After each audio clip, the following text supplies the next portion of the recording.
За миний нэг асуултанд хэн ч хариулсангүй. Нөгөө бусад 5 улстай чинь стандарт нийцэх юм уу манад бүтээгдэхүүн дотоод үйлдвэрлэсэн бүтээгдэхүүнүүд гэж байгаа буцаад экспортлоход.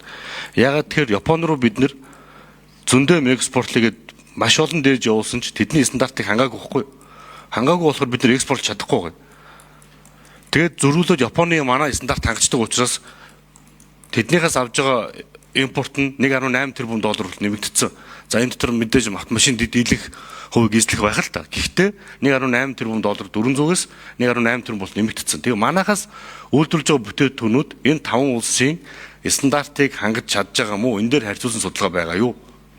Энэ дээр хэн ч хариулсан. За хэн хариулах вэ? 9 номерын микрофоныг нээ. За шижрэг шөнийн нэмэлт асуултанд хариулъя. За үндэсний танхим нь бол яг одоо салбарын одоо яамд те засгийг төлөөлөөд ерөн экспортын барааны бүх гарал үүслийн гэрчилгээ те certificate of origin, хоёрдугаарт бол экспертиз магадлан итгэмжлийн гэрчилгээг бол олгож байгаа. Өөрөлд стандартад хангасан байна уу үгүй юу те.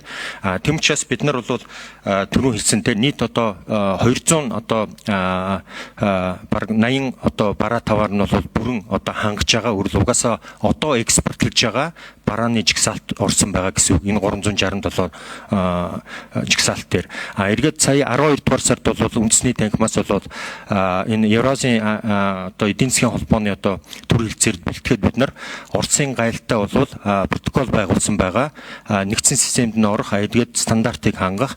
Хоёрдугаарт бидний үндэсний танхимын санаачлагаар бол шадар сайд амар